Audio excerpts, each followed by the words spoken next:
Alright, man, what's good, y'all? Just Trophies here, expert jeweler, your favorite jeweler.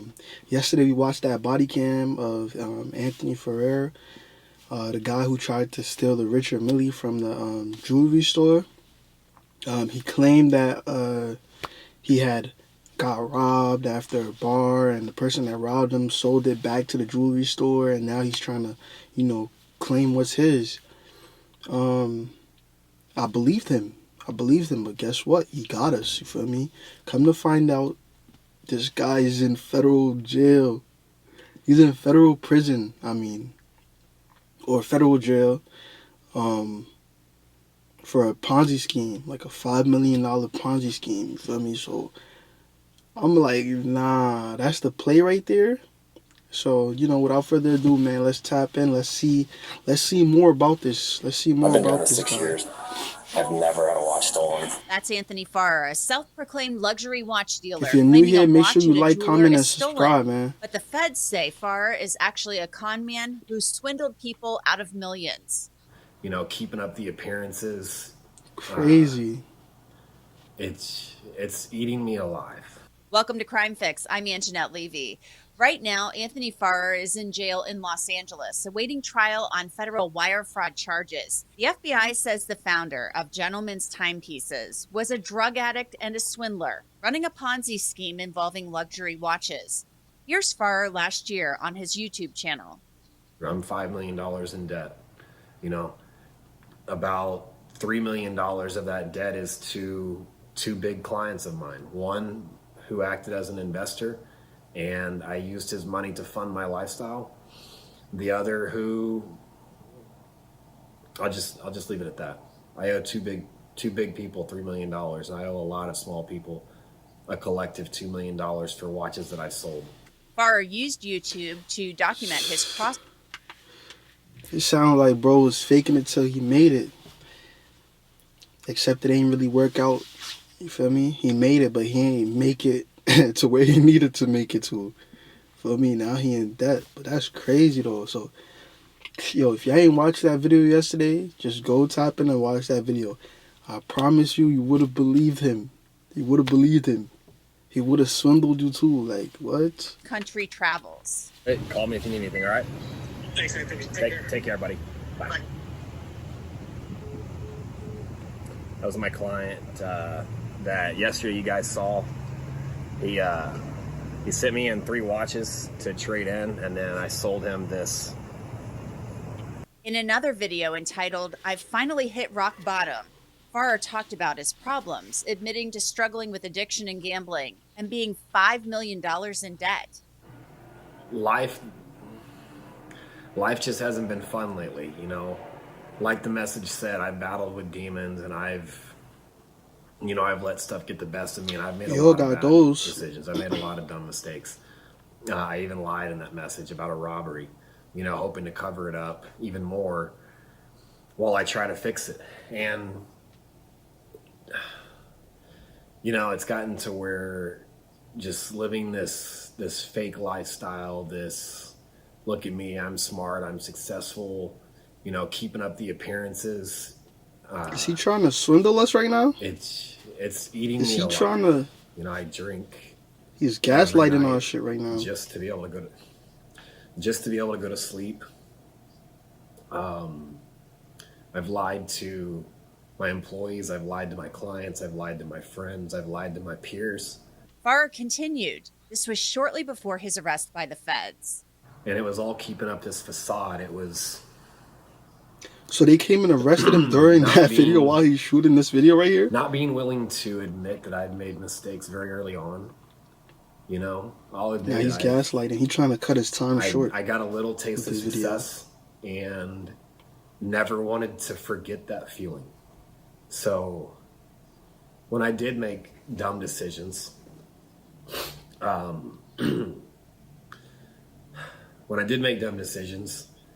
I would write them off, or I wouldn't address them, because if I addressed something I did that didn't work, then to me that was admitting failure, and my ego was too big. This wasn't the only time Farr's been caught on camera. There's an argument on a stolen watch and stuff between You buyers. watch that. If you ain't watch it, go Heated. tap in. In That was May a of really good reaction. 2023, a jeweler in Scottsdale, Arizona, called police when Farah claimed they had one of his watches and that it had been stolen. We filed leads. It has not come back stolen yet. It's still on hold. So he went to look at the watch and won't give us the watch back. But if it in fact is stolen, it has to now go through the police and the courts. Did you make a police report? I did, because I was already out of town. They said I had to Where come was it back. stolen from?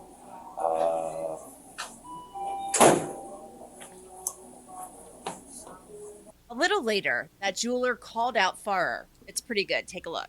This is no doubt my watch. Whoever you guys bought it from, I'm surprised y'all bought a Richard Mille from someone that was no box or papers. But you bought one with no box and paper. And it wasn't stolen. But how would you know that? You know that. Come on. Okay, That's not fair. stop. Everybody stop. Are you kidding me? You just came in here and said you'd buy a watch from somebody with no box of papers and you just bought one. So If you don't- Google the let's case not- number, if you Google the Richard Mille model of that and the case number, there's plenty of articles showing that it's stolen. Then Farah went outside and the jeweler told police what she believed was actually going on. Okay, thank you This guys is for also coming something, I'm talking, please.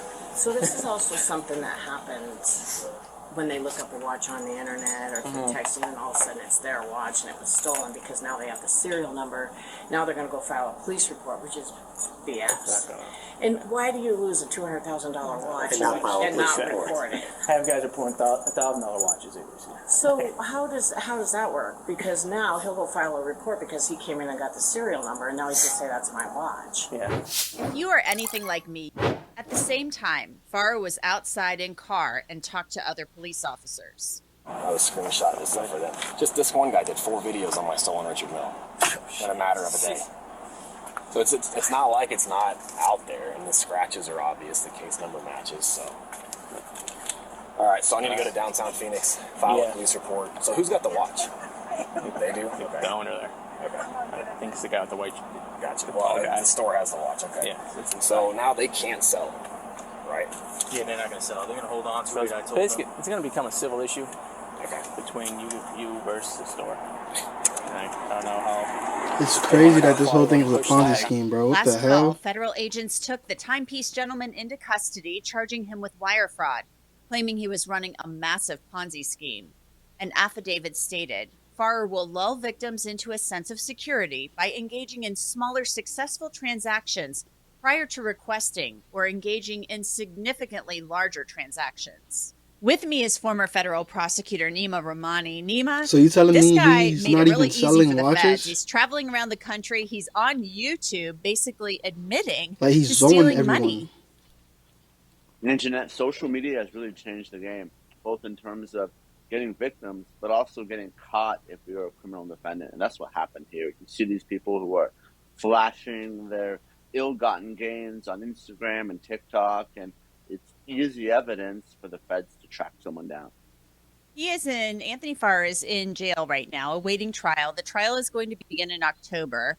The judge considers him a flight risk, so he's going nowhere. He seemed like somebody who, in his own words, hit rock bottom. He's on YouTube saying, I hit rock bottom. I'm $5 million in debt. I've made so many mistakes. So what do you anticipate here? I mean, it seems like they have him dead to rights. Do you anticipate a plea deal happening between now and October? I do, Anjanette. We know that the U.S. Attorney's Office, they don't indict someone until they have a made hand, a bulletproof case. And that's what we have here. You have so many victims.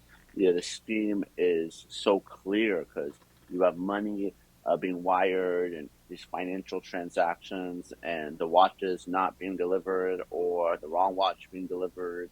So the fraudulent scheme here is as clear as day. There's no real good legal defense here. Saying that I messed up might be good for mitigation at sentencing, but it's certainly not something you could present to a jury at trial.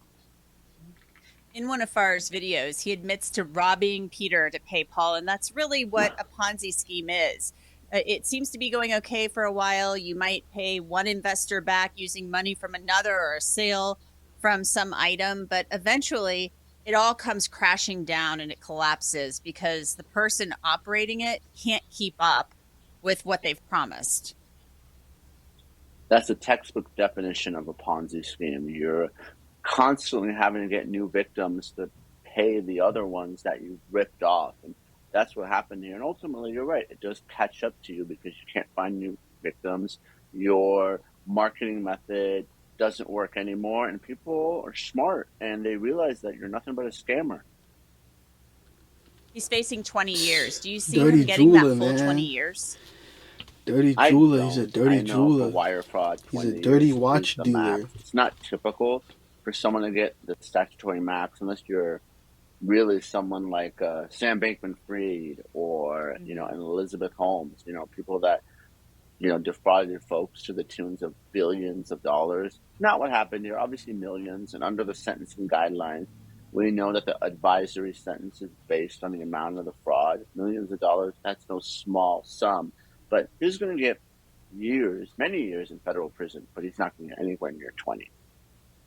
Well, it'll be interesting to see how it all pans out. I mean, he's on YouTube basically admitting to this, which is amazing to me that he did that. He documented his travels, and it's all there. It's still up there for everybody to see. Nima Rahmani, thanks as always. Thanks, Internet. And that's it for this episode of Crime Fix. I'm Anjanette Levy. Thanks so much for being with us. We'll see you back here next time.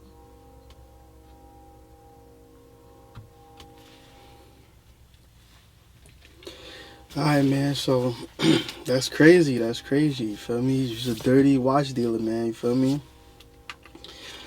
Damn. I don't even know what to say. I don't even know what to say, man. I mean, all I could say is support black jewelers. Support black jewelers, man. For me, till next time, y'all be safe.